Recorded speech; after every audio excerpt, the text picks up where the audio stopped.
antara doanya Nabi Muhammad sallallahu alaihi wasallam, beliau mengatakan, rahimallahu walidan a'ana waladahu 'alal bir.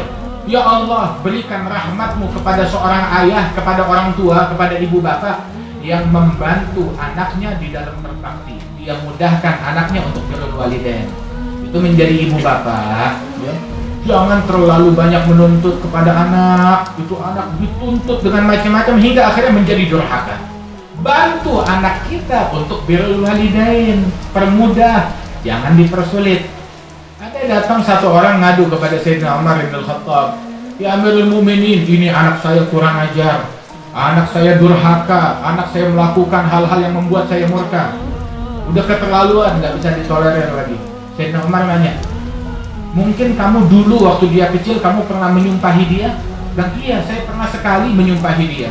Maka Sayyidina Umar mengatakan, antal ladzi afsadtah, kamu yang merusak anakmu dengan kamu sumpahi dia. Jangan disumpahi, tapi doakan. Orang dulu kalau dia pegel, ya, dia marah kepada anaknya, bukan memaki, dia mengatakan, Allah yahdiki ya waladi, semoga Allah memberikan hidayat kepadamu wahai anakku.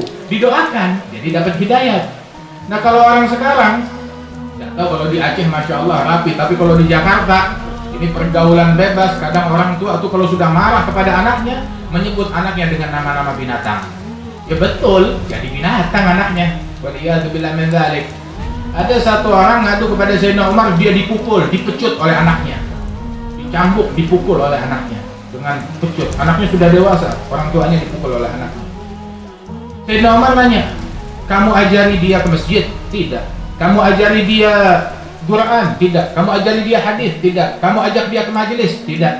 Terus apa yang kamu ajarkan? Ya, saya ajarkan dia mengembala unta, mengembala kambing. Oh, pantas. Mungkin kamu dikiranya kambing, makanya dipukul, dipecut. Kamu tidak didik dia. Rasulullah bilang, rahimallahu imra'an a'ana waladahu 'alal bir. Semoga Allah merahmati seseorang yang membantu anaknya di dalam berbakti.